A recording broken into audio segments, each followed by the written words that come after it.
I know everyone won't see it the same way I do, but like Coach said it the best. I mean, when you don't have classes and everything, we get extra dialed in and locked in on our team and how to accomplish our goals. The year you got hurt, when did you start practicing? Do you remember when you started? Was it about this time?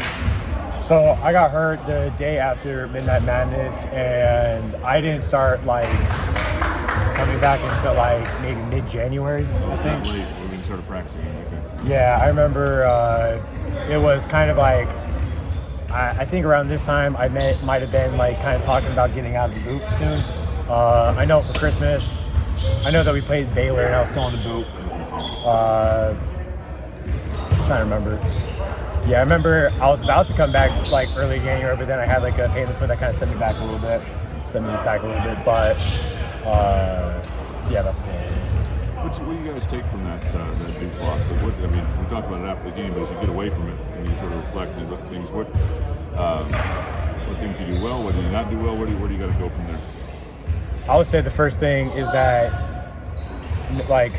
knowing the guys who have been here, the captains and people coming back, and kind of paying attention to the new guys and the freshmen, you can tell that everybody is excited for this next game.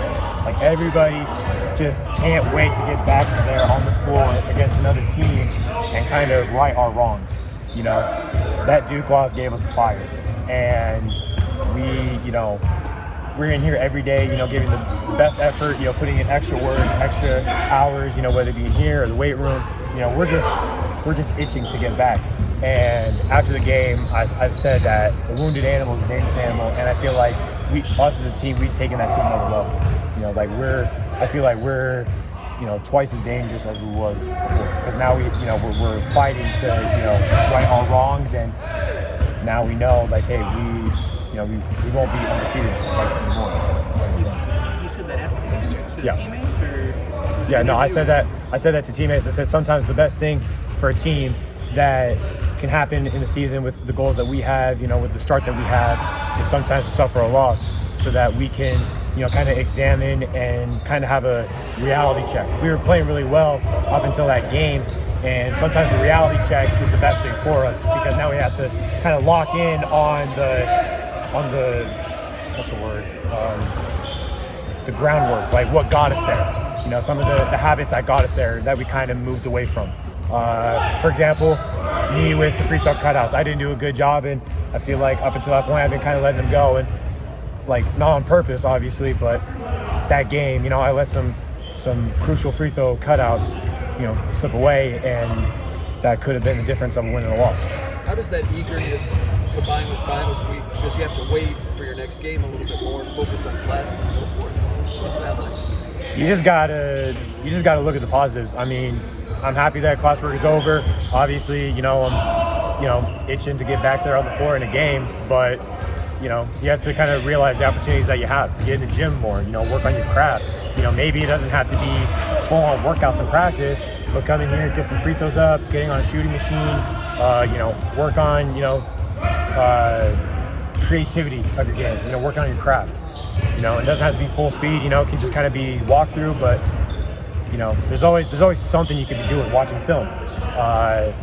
With all this extra time that we have, we just have more opportunities to get better, either mentally or physically, conditionally, strength-wise, you name it. You mentioned the time that you were in the booth for the Oregon game. If you go back and for the Oregon game? 2 years ago? It was against the Baylor game. Actually, there was a lot of games. Probably Indiana State too. You still you were probably for that one.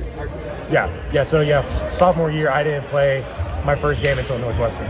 So if you could go back and talk to yourself at that stage in the booth, sophomore year, what would you tell that Jaxon sophomore year? You know what? I mean, I know this, I thought about this a lot, but I wouldn't tell him anything, because the process that I went through and the people that I had around me, that's what led me to be in such a position that I'm in right now. Obviously, just stay the course and, always look for, positivity, but it was the message of the people around me that what made me got through it. It a message from myself in the future, knowing how it would have gone, that wouldn't have helped me. What helped me was the message from my parents, from my coaches, from my teammates, and kind of the adversity through it. They never tell me some of this. And so I will always be grateful for that happening. I feel like that was God's way of, paving that path for me. Who are the key teammates that were helping you along at that time? Honestly, it was Coop played a big part of it because, me and him came in the same time, and we've always been super close. Trey was a big part of it. Malik was a big part of it.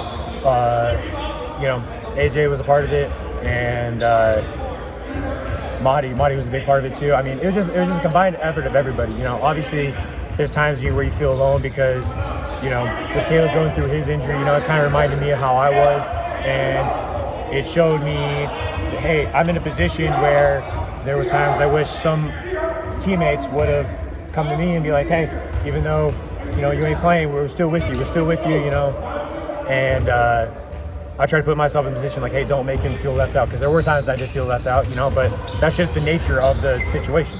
So. And maybe those players didn't have an experience with an injury like that. You've got that experience, so you know what it means. And another thing too is that that team back then was so different from the team that we had this year and last year. Like there's a separation between sophomore year and junior year, because I feel like junior year we really emphasized on togetherness, and it seemed a little it seemed like there was a change in the tide a little bit. But I see Caleb, and I just want to make sure that hey, I know what it's like, and I just want to make sure that not only for you, not only so that I could be helpful to you, but I want to make sure you know that you're not alone through this. We're here with you, even though for the first half you spent in the weight room and we're on the court. We're still here with you. We're still brothers off the court and on the court. So thank you. You used the term wounded animal a couple of minutes ago, and I was just kind of curious about that type. What made your mind go to that term specifically? Because you're 8-1, you've got 4 quad 1 wins, you're number 9 in the country. How would you describe this team kind of in wounded animal mode? Yeah, it's funny. I'm glad I get to say this, but all that stuff, all the number this, all the number that, it don't mean nothing, because it's great to have that, but we know what we could have done. Number top 10 in the country, rankings, whatever, that can change in a week, depending on a play. And, a record, it should have not, it still should be undefeated, because we know that we lost that game more than they won it. And a wounded animal, it means that hey, we accomplished something. We did not accomplish something where we should have. And so we didn't play the best, and we suffered the consequences. We suffered a loss that we should have won. And we lost it at a crucial time where that could have, bumped us up a little bit. But like I said, that stuff don't matter. We didn't accomplish a goal when we should have. And so that wounded us a little bit, And you know what?